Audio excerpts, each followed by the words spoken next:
Bonjour lumineuse Luciole, j'espère que vous allez bien, c'est Lucie et bienvenue dans un nouvel épisode de Patouille Thérapie dans le journal de Vadrouille. Donc le journal de Vadrouille, c'est un journal dédié spécialement à la nature, aux animaux de la forêt. Et pour réaliser la page du jour, je vais m'inspirer de cette carte sur laquelle je suis tombée un peu par hasard en ouvrant la boîte, et ça a tombé très bien parce que en ce moment, quand je vais me balader dans la forêt, j'entends le pic noir qui nidifie, qui marque son territoire. Enfin voilà, c'est super, c'est l'esprit de la forêt un petit peu.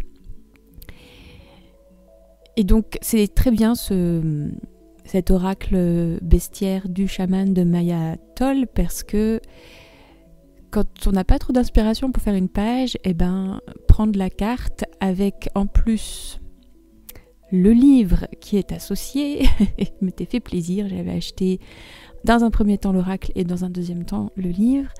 Ça donne plein de pistes et de réflexions pour écrire et aussi pour interpréter la carte de manière créative.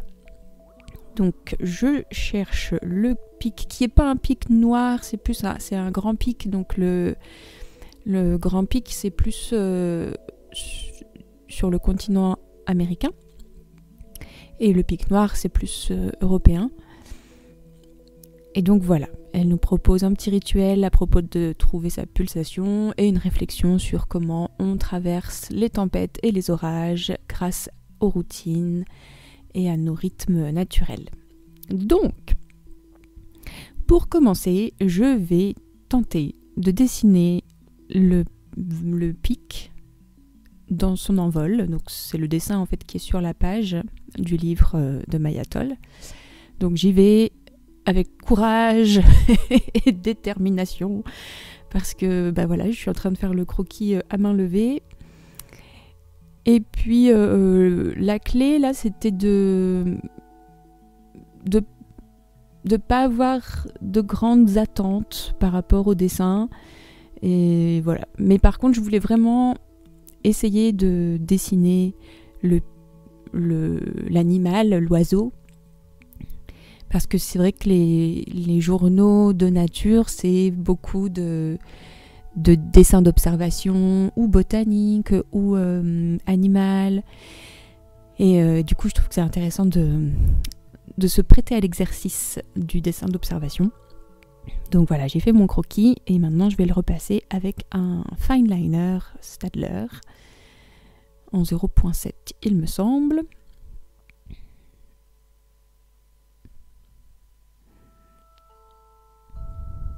Et c'est très intéressant de dessiner que ce soit les animaux ou les végétaux, parce que ça permet de comprendre un peu leur anatomie, comment c'est fabriqué en fait. Et je trouve ça très intéressant.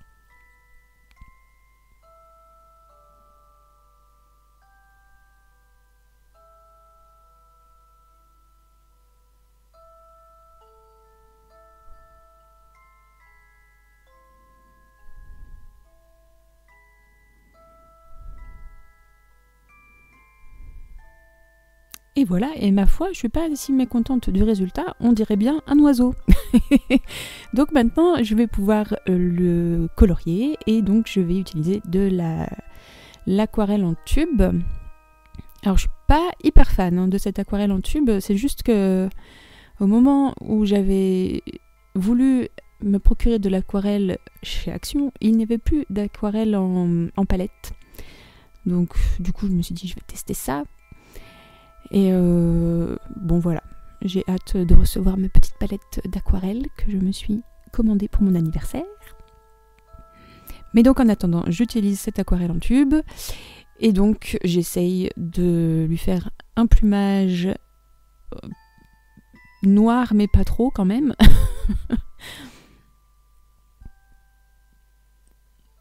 Disons un bon gris anthracite, voilà.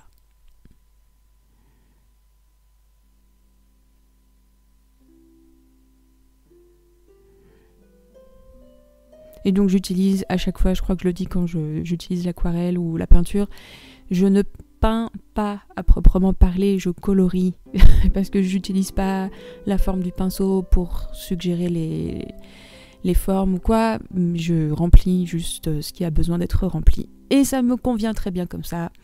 Donc ne prenez pas ça pour un tutoriel de peinture, pas du tout.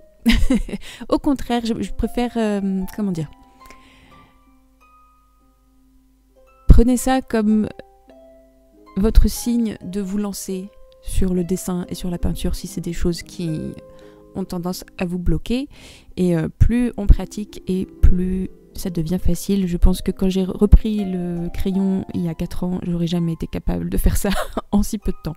Mais à force, en fait, je pense que notre main, elle se solidifie, elle se fortifie, elle se muscle. Et puis voilà, il y a l'habitude qui vient avec.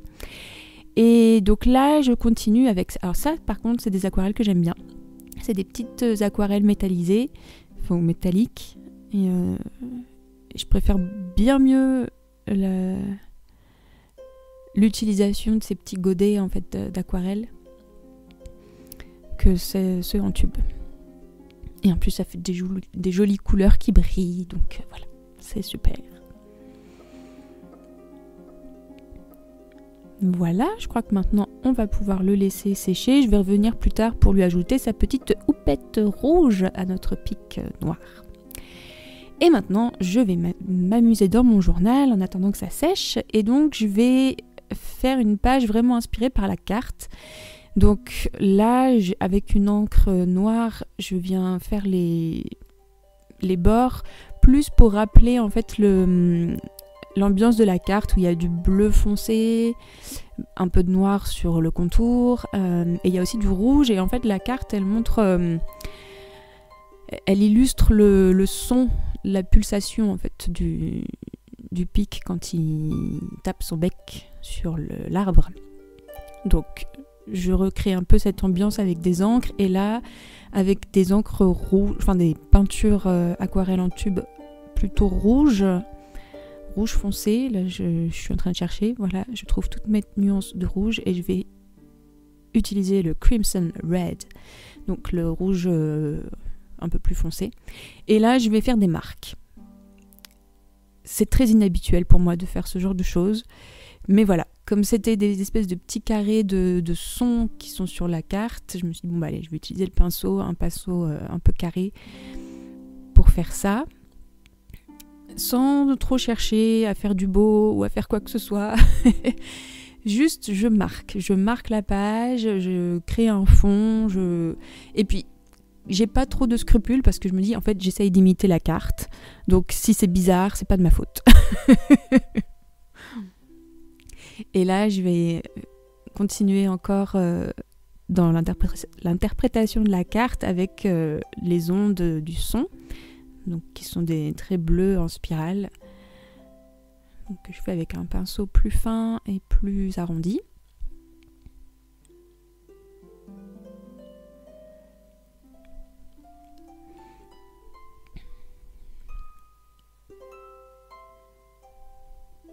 Et voilà, notre petit pic a donc un espace pour vivre dans mon journal. Donc je vais juste le découper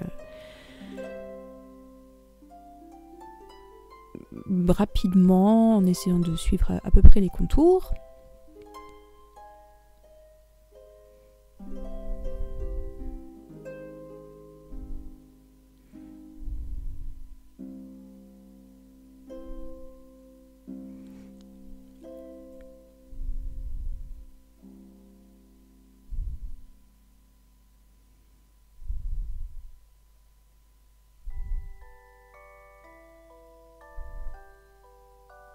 Donc pour bien, entre guillemets bien, détourer ce genre d'image, la clé c'est de faire tourner le papier et pas les ciseaux.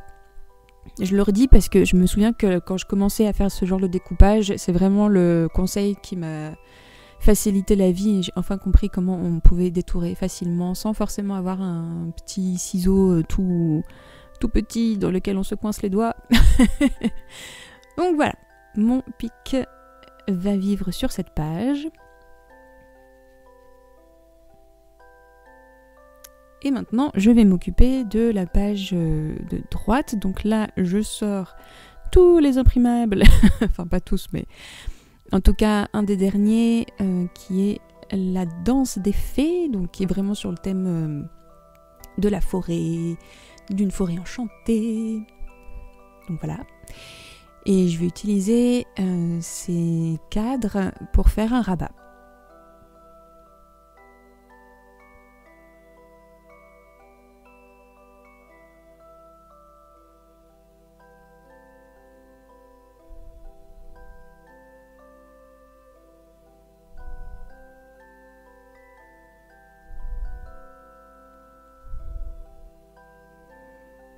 Et ce ne sera pas qu'un simple rabat, puisque je vais coller 2 papiers l'un sur l'autre.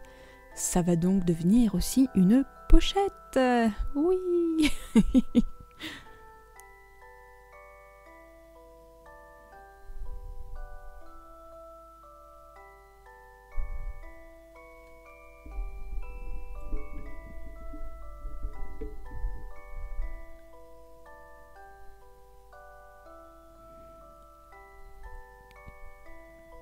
Donc voilà, le collage c'est jamais très précis, donc il faut revenir derrière pour enlever les petits bords blancs qui dépassent. J'avais pensé à coudre aussi, mais comme il y a déjà un cadre, j'avais pas envie. Donc là je vais juste l'accrocher, ce rabat, avec du washi tape. Donc du washi tape à l'extérieur du rabat et du washi tape à l'intérieur du rabat pour que ça tienne bien.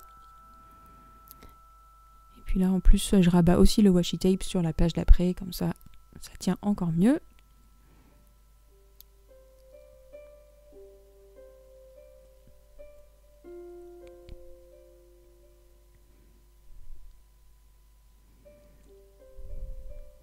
Et donc, dans cette pochette, je vais mettre ce petit dépliant à onglet qui me permettra d'écrire les petites réflexions proposées par le livre de Mayatol. Enfin, par Mayatol, pas par son livre.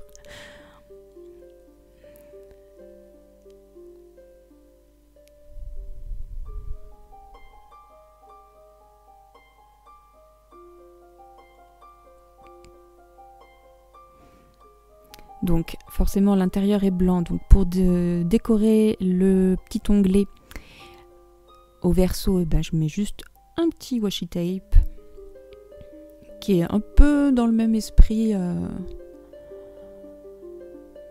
peu shabby, un peu vintage, avec des fleurs.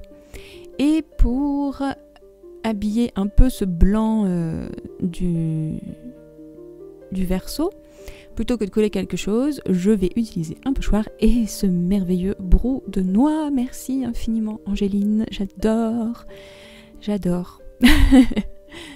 Et en plus ça sent super bon. Donc voilà, je laisse ça sécher tranquillement et maintenant je vais essayer d'incorporer cette petite carte, parce qu'en fait il y a le jeu de cartes avec les grandes cartes, le jeu d'oracle, et dans le livre il y a des mini-cartes. Et moi j'aime bien utiliser ces mini-cartes dans mes journaux pour illustrer, pour garder une trace. Donc c'est dommage d'un côté parce que du coup on n'a plus accès à la mini-carte si on retombe dessus une autre fois. Mais tant pis, je trouve que ça fait un ajout assez sympa. Et donc là j'ai fait un belly band. C'était un peu laborieux, il y a des traces de, de petites boulettes que je vous ai pas laissées, parce que je me disais que ça n'avait pas trop d'intérêt. Donc j'avais déjà commencé à coller quelque chose et puis j'étais pas contente. Et donc j'ai décollé et j'ai mis juste la carte sur le belly band. Donc un belly band, c'est en fait une bande qui traverse la page et qui maintient en fait quelque chose sur la page. Donc j'en colle les extrémités du bandeau et je fais attention que la chose que je veux mettre à l'intérieur puisse rentrer. Et donc je vais pouvoir glisser après une carte dedans, une carte de journaling. Et donc voilà, là j'ai voulu, pour cacher un peu la misère, ajouter de la dentelle. Et j'avais la flemme d'utiliser mon pistolet à colle, donc j'ai pris du double face. Faut être patient pour enlever les bandelettes, voilà. Mais ça fonctionne, voilà. Ça fonctionne.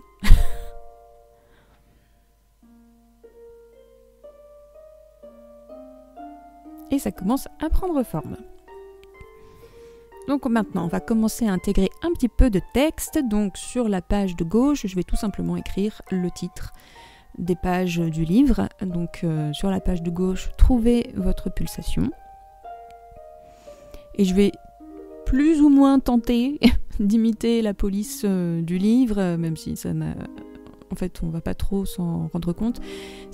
C'est juste que je l'écris dans un ton rouge-orange, et puis avec une police sérif, donc où il y a des petits traits à chaque extrémité des lettres.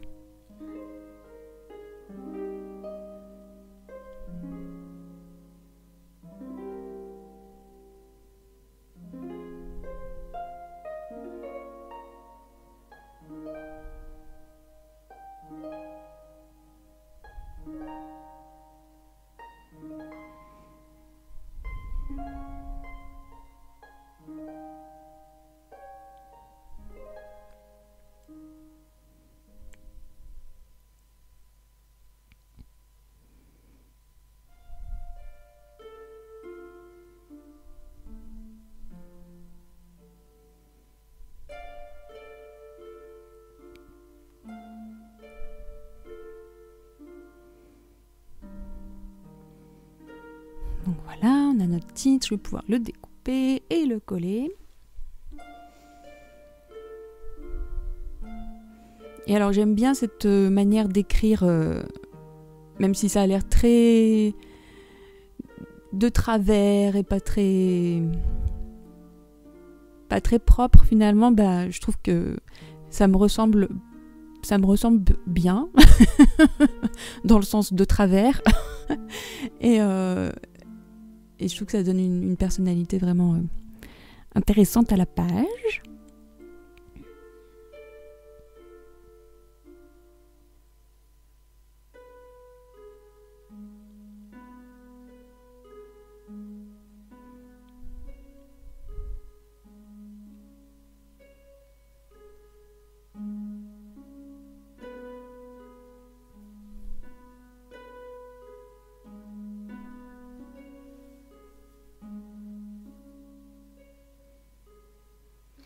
Et je vais faire sensiblement la même chose pour la page de droite, sauf que je vais coller le titre sur le rabat.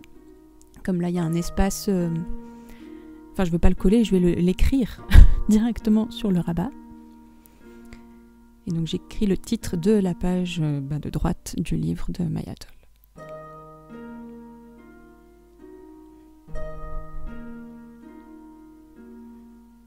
Et vraiment, je continue et je répète que ce genre de livre, c'est super, ça permet vraiment d'avoir un support pour alimenter son journal, parce que des fois, on ne sait pas trop quoi écrire dedans, et notamment ce journal dédié à la nature, des fois je me sens un peu bloquée, je trouve que c'est compliqué et tout ça.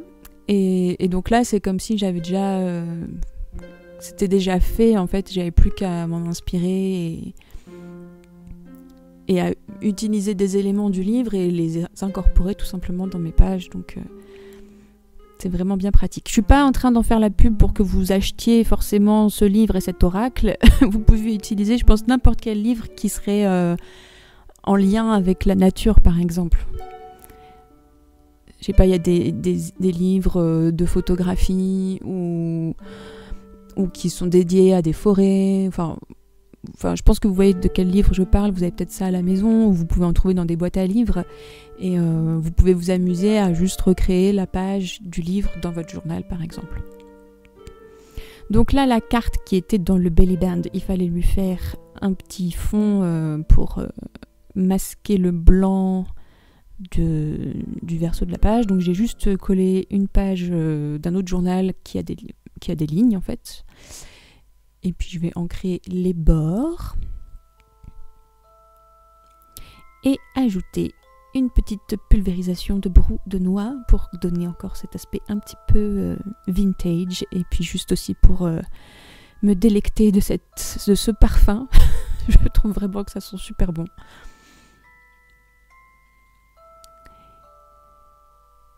Et comme j'avais pas ancré les bords de cette petite carte de ce dépliant à onglet, je le fais maintenant. Avec de l'encre noire. En ce moment, c'est mon grand dada. J'aime bien ancrer les bords avec de l'encre noire parce que ça fait un contraste vraiment bien marqué. Et voilà. Et voilà. Ah, presque. Je trouvais quand même que cette petite page de droite manquait quand même de petites choses comme des champignons. Parce qu'en ce moment, dans la forêt, mais c'est incroyable tout ce qu'il y a comme champignons. Alors, c'est pas des amanites tumouches qu'on voit encore. Il y a beaucoup de russules, il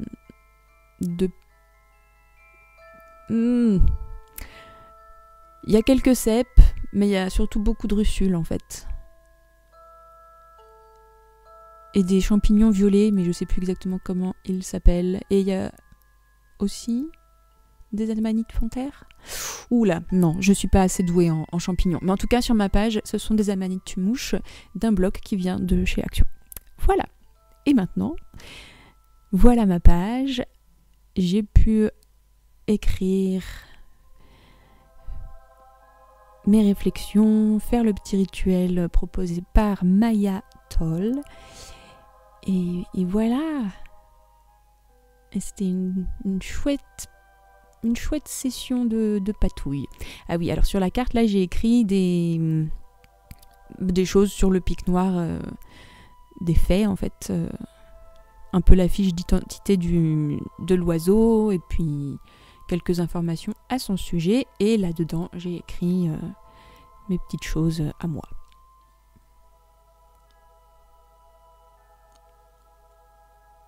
Et voilà, et ben j'espère que ça vous donnera plein d'idées pour vos journaux, que ça vous inspirera à créer à partir d'éléments de la nature. Un immense merci pour votre présence, Lumineuse Luciole. Un immense merci aux Lucioles qui soutiennent cette merveilleuse communauté sur Patreon. Prenez bien soin de vous et à très bientôt pour de nouvelles patouilles. Bye bye!